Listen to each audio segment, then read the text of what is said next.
Welcome to the podcast recording of Middle East AI News Live for Thursday, February 15th, 2024, brought to you by Carrington Malin, Marketing for an AI-First World. You're listening to my discussion with Avneesh Prakash, founder and CEO of Dubai-based Camb AI, where we talk about the massive potential of the AI voice dubbing market, the startup's fast-growing AI dubbing platform, and Camb AI's $4 million seed funding round. So let's get started and dive into today's topic. And today's Thursday deep dive, we're going to be talking about live video voice dubbing using AI, the success story of startup Camb AI, and how the AI video dubbing platform was built. We're going to touch on how Camb AI got started, how big is the video dubbing market anyway, and the 4 million seed funding round that was announced earlier this month, and also to find out more about Dub Studio, the company's real-time voice dubbing platform. And I hope, if we have time, some more about Camb AI's future plans. I'm going to be joined by Avneesh Prakash, CEO of Camb AI. Avneesh has a long track record in technology and digital innovation and scaling global businesses going back more than 25 years. And over his career, he's helped businesses scale, working across Asia, Europe, North America, and the Middle East.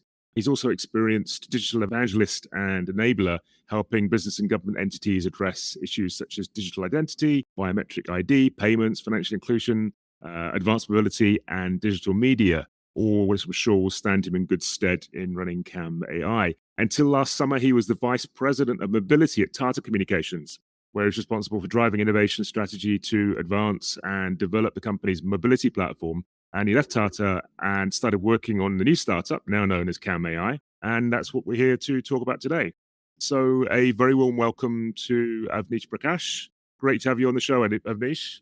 Well, good afternoon, Carrington. Thank you so much for having me on the show. Such a great pleasure. Good afternoon to all the guests. And thanks for the kind words, Carrington. Great to have you here to talk about Camb AI and all the things related to that. It's a great startup story, and it's also tackling a massive need that live media producers have with AI. This is technology that can actually transform the industry. So it'll be great to start off talking about how Camb AI came about, what seeded this idea, and how did you come about using AI and realizing how you're going to create a solution? Absolutely. So, Carrington, I think we were driven by a very simple philosophy. The internet was created for English speakers, and we wanted to redesign it for the world. The internet here be more synonymous with the digital content. We know that nearly 80% of the content, digital content, is videos. It's predominantly in English, and less than 20% people speak that language. Personally, I grew up in cultures and societies and regions where English was not the primary language, right? And we were right from entertainment, where we had access to poorly dubbed content. We realized that it was not just poor content. In many cases, it just meant complete exclusion to many of the global opportunities for us. And you mentioned an interesting fact. I co-founded the company with my son. We were both working on this. 26 years apart, we hadn't seen any change in this. The state of the translation and localization. So what we did was we brought together my co-founders' years of research in generative AI and speech technologies while he was at Carnegie Mellon University in the US, and his own experience of working on something very similar to ChatGPT while at Apple.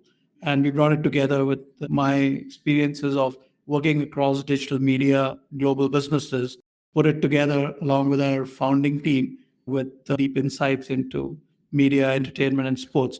And the combination of that, all of that is Camb AI today, which is a generative AI dubbing platform. Wow. And this all happened relatively quickly last year, right? Well, yeah. So we formalized the company about last year, but obviously, the technology on which the product is built has been researched for well over 6 years by my co-founder and his team, which we brought together back again. Yeah. And this was, of course, during the massive year of hype that last year was, with ChatGPT kicking it off at the end of 2022, and really the whole year being about generative AI. Did you or the team have concerns about the maturity of generative AI and whether it was going to cut it for this use case? No, I mean, there are two things what one can be concerned about. Having researched quite deeply in this entire area, and not just generative AI, but more specifically in speech technologies, we were quite convinced about the maturity that we had on the technology, the use cases that we were applying it to. So, from an applicability perspective, looking at looking at our own experiences, our experiences in the sectors we're trying to address, looking at the maturity of the technology, I don't think we had any doubts on the applicability or the potential adoption of the technology. And of course, on the overall generative AI, if the question is related to whether we had concerns about generative AI in general, of course not. I mean, I would have been as concerned about generative AI as I was of the mobile technology when mobile phones were launched. So nothing more, nothing less than that, really. Yeah. Yes, we do tend to forget about that. Yeah. So did you zoom in immediately on instant translation and live video, or was that part of a process that took some time to find and identify that use case? So I think a little bit of a personal background helped. I worked at one of the largest broadcasters out of India, Z Network, and this is something that we experienced quite heavily, right? We would produce the content in one language, it would be repurposed into multiple languages because we had a number of regional channels. Entertainment, quite, it's probably one of the first obvious choices. We knew how important it was to look at efficiencies, quality, and the realism that we could deliver from our platform. So, I mean, we zoned in on the use cases, but really cognizant of what the market needed, to be very close to what the customers were telling us or the potential customers are telling us. And we are very to that religion. We've stayed very, very close to the market, hearing our customers and really making sure that we are iterating the technology and we are delivering something that brings value to our customers. Yeah. I believe that you were based in Dubai before, so locating your startup in Dubai was probably a natural thing for you to think about. Well, I moved to Dubai several years back, having worked across multiple countries. And it just seemed, I mean, you mentioned about my past experience of running global businesses, just seemed like the right place to run a global business from, really friendly environment and globally accessible at the same time. Dubai is a great ecosystem of startups. It's the top leadership vision, availability of finance, a very, very carefully crafted ecosystem that helps you, which helps innovation to happen, really. One of the best things that really happened to us, Dubai Future District Fund's involvement with Camb AI. They were an early investor, right? And that kind of is kind of a mirror, or is kind of representative of what the region brings to a new startup. Tremendous infrastructure support, tremendous mentoring and guidance, really. So I think Dubai was a good choice. Yeah. And what would you say was the most difficult thing about starting this up in Dubai? I would say none, actually, really, Oh, really? because yeah, I mean, it's again no different than starting any startup in any part of the world. I think it's very important. I mean, the basics stay the same. You got to understand the market, you got to understand what you bring to the market, and stay very focused, right? And rather than a challenge, I would say that the ecosystem really helped us to really focus on what we're trying to achieve, while a number of things were taken care of by our investors and by our mentors here. So I would say it was a good start for us, not just the investment and the partnership with Dubai Future District Fund. We're part of Dubai Future Accelerators, a very unique program. I mean, the cohort actually allowed us to work on real use cases with government entities. I mean, it's a very unique accelerator program, right, which allowed us to work on real world problems and actually take it to real customers. So, yeah, it's been a fantastic journey for us in Dubai. It certainly sounds like it. And it works very well for you as a global base because you already have global customers around the world. Absolutely. So Dubai is, I mean, first of all, the MENA region itself is a big market for us, right? It's a big market from two perspectives: from the aspirational, the regional creators who want to go global, right? And also from a consumption perspective, right? The region is a good consumption bed for global content. So it's a great market for us. And it helps us to run the business from here. We are a global business at this stage with customers on both sides of UAE, investors on both sides of UAE, or all sides of UAE, I would say. So it helps. I mean, we feel like at the center of the earth. I mean, from an application perspective and from a geographical perspective. And this is, as I mentioned before, quite a big market. And there's a global opportunity there. And this is a market that's still growing. And obviously, platforms like this are only going to fuel demand for more dubbing, video dubbing, and particularly live video dubbing. Any thoughts on the side, trying to quantify that and describe what that market is?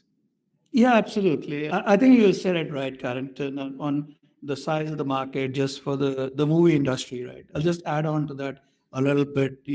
If you look at the translation and the localization market, I think it's estimated to be well over $50 billion, right? And it has existed for some time. If you look at what the industry, just the entertainment industry, spends on dubbing alone, it's to the tune of $4.5 to $5 billion, and it is growing, right? Now that's classical content, studios, movies, etc. When you add the individual creator segment to it, which is like an ever growing and a very fast paced growing segment, the number just goes tremendously higher. Actually, I mean, if we look at it, there are probably about 50 million individual creators, if not more, and that community is growing. The content is being produced at a very fast pace. And there is definitely, I mean, the market tells us that there's a definite aspiration on part of several of the creators, not necessarily just the top 1% or the top 5%, but, right from mega to macro to micro influencers who want to go beyond the boundaries that they thought they had set for themselves from a language perspective. So it is a pretty huge market just in the entertainment sector. Right. So we'll go into some more details and features of the product in a few minutes. But this is, just to make it clear, this is a product that could be used by a global broadcaster, or it could also be used by an independent content creator. Absolutely. I mean, it serves the needs of enterprises as well as individual creators. Without losing focus, I can say that, a lot of the individual creators, probably one in every two, is a creator of some content. All enterprises are content creators at this stage, not necessarily the studios. But yeah, it's a product, it's a platform served as SaaS, which is just as applicable to an enterprise, a studio, a production house, as it is for individual creators. And it's easy to use for all of them, right? There's obviously other segments out there that this is applicable for. Yeah, absolutely. Yes. I mean, so education is one that springs to mind, but I'm sure there's many others there as well. Is it a competitive space? Well, the demand is so big, and we're just barely scraping the surface. If you look at it, I'm very certain this will become a very, very interesting space. And I think what will drive success in this space is to have your own core technology to really solve the real problem, because the content is going to be a bit nuanced from one area to another, right? And you mentioned education, right? I mean, the content in education has a certain nuance. It's all about the subject matter, not necessarily about the theatrics. Yeah, I mean, when you have a lecture being delivered, it's about the subject matter. It's not the dramatics around it. I mean, no offense, but when you watch a movie, yeah, it's all about theatrics and it's all about drama, very high quality emotions, and so on and so forth. And that's where the joy lies, right? Are you able to serve the nuances and take care of the nuances of the different types of content? Yeah. So obviously the landscape is very huge. I particularly see that there will be new and renewed interest in this area. And certainly, AI will play a significant role.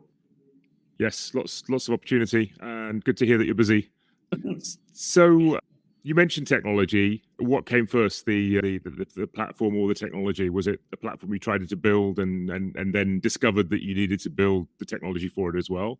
Or did you always know that you needed to start with the core technology to begin with? Yeah, I think we needed core technology, and the advantage we had was years of research that we had already put into this entire area, right? So yeah, the core technology was built, and yeah, we for the lack of a better word, we platformized it, and so that the product came on top of the technology. And the product's called Dub Studio. Yes. And it's a real time platform. I think on your website it says within under 3 seconds that it will overdub in a new language. So, yeah, just a quick one on Dub Studio. Dub Studio is the flagship product. It's a SaaS platform. Now, what it does is a few things. It obviously, the first part of any dubbing is really to be able to translate what you're trying to dub, right? And that's where we found a significant gap. So we're able to do colloquial and contextual translation, preserving the meaning of the original content, and that's where that's the first joy, and that's the first problem solved. Once you're able to do that, it's about rendering, and we're able to render it in multiple different ways. Our speech technologies are now advanced enough to take a very, very short reference of the original speaker, less than 3 seconds, and we're able to, take that voice imprint into multiple languages. Right? But we do a number of other things so that what you get as a final product is a fully packaged, performance and giving you a level of realism as if the content was created in the target language. That's really that has been our goal, that has been our objective, and that's what we are bringing to the market. Yeah. And I'm right in saying the original voice performance, when that is overdubbed, you're listening to that same voice in a different language. Absolutely. In the next podcast that you do, we can make you speak as in any language that you want to.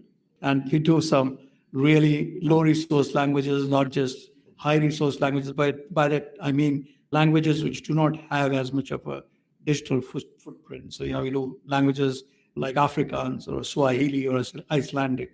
So yeah, I mean you can take a pick next podcast. Yeah, that sounds a lot of fun. So then let's talk about the products then. So Dub Studio is the flagship product.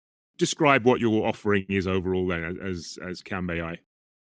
So what we deliver to our customers is a simple platform which they can operate by themselves, and they need to have a piece of content that they want to transform. They should know which languages they want to go to, and it's a platform where they literally can take the original piece of performance, whether it's video or audio, and turn it into multiple languages in parallel.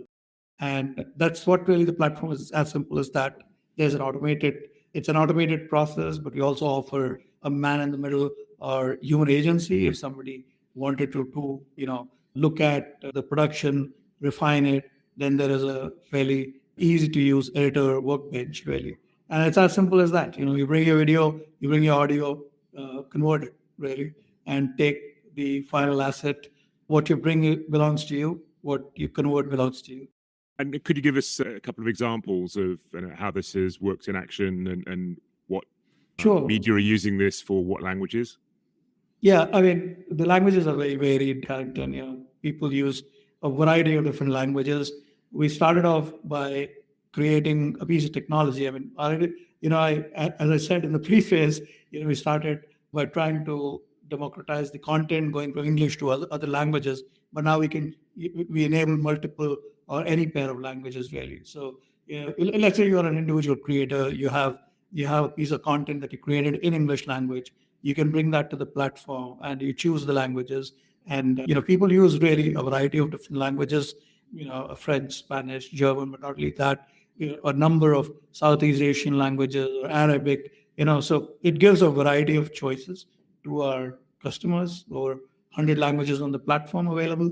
So, you could just, as a YouTuber, for example, you could upload your content and convert it in multiple languages and take it away. I mean, the use cases for a large studio could be different, right? Because the kind of content they bring is of a different nature, but the process pretty much remains the same. What we do, as I mentioned on the platform, is we pay a lot of attention to the quality and the meaning of the content and the fact that we're able to convert and transfer over the meaning, right? So that's something that our customers love. We're able to preserve the original voice of the speakers and take it into multiple languages, not just of a speaker, but multiple speakers. And, real world content is rarely one or two people speaking, it's multiple people. So that's something that's a given. We are able to preserve, the ambient noise, the ambient sound, etc., so that we are able to carry forward all the artifacts of the original production.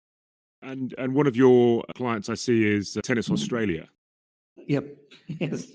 Very excited, and it was a fun thing, a fun project for us. At the Australian Open, we made a number of athletes, a number of tennis players speak in multiple languages. So when you hear a Djokovic speak in his own voice in Spanish, I mean, it looks a bit surreal, but that's a great fan connect. I mean, personally, I've got a number of inbounds. I'm not Djokovic, but they really loved the fact that their own most favorite athlete or player was speaking in a language that they preferred. And that's what really is the theme of it, really, if you look at it, Carrington. What we're trying to do is carrying forward two objectives, right? We want to empower all content creators or content owners or rights owners the ability to go beyond languages and to take their stories beyond geographical, for sure, and language barriers, right? Just to empower them. On the other hand, a natural outcome of that is really we're making the choice of language something which is normal, very, very expected, and not a matter of privilege for any consumer.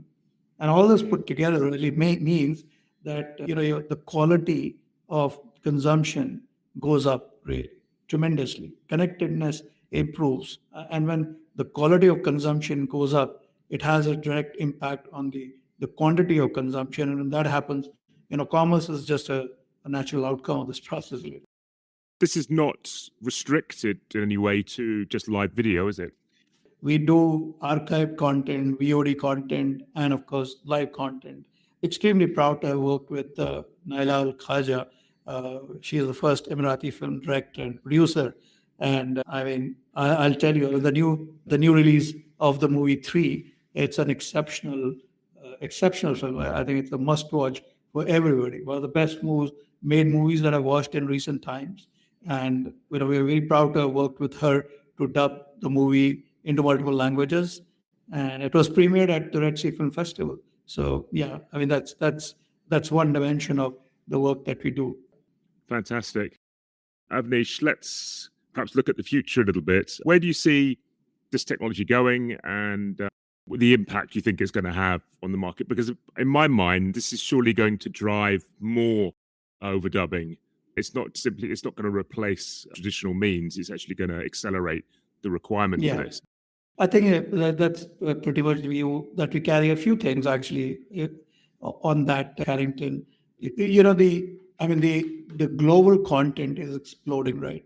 And so is the hunger for cross-border and cross-lingual, content. I mean, the K-drama, has tremendous views in, say, for example, in the United States. So, the pace at which the demand for content is growing, a manual dubbing capacity, which has been the traditional solution, will not scale to that level. So it's not about being an alternative.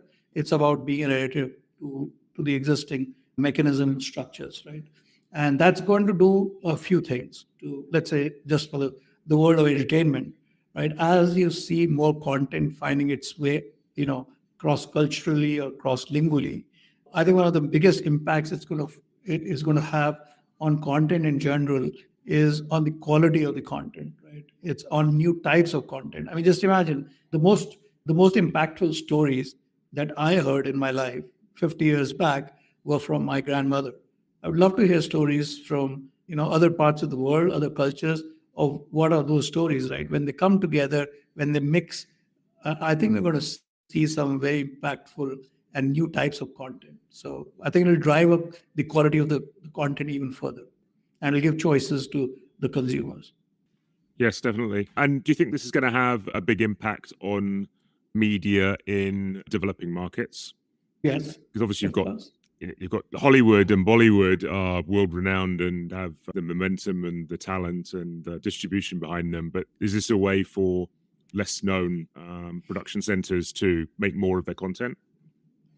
I think it'll not just the developing countries, even the developed countries. It's a huge tool for them. When you mentioned Hollywood and the Bollywood movies, the movies there are still not as proliferated around the world as they can be. Right? I mean, and if they are, then it's a post-production activity, right? So there's a lag between when a movie is released in US versus the same movie getting released in a different language in a different part of the world, some parts of the world, right? So that obviously adds, and it's something of this nature, which is fast paced, gives the efficiency, or gives speed of execution, really drives even the most mature content creator markets, right? Like the Hollywood or the Bollywood. Right? I still don't see enough Bollywood in other languages, so it can give a huge fill up to them.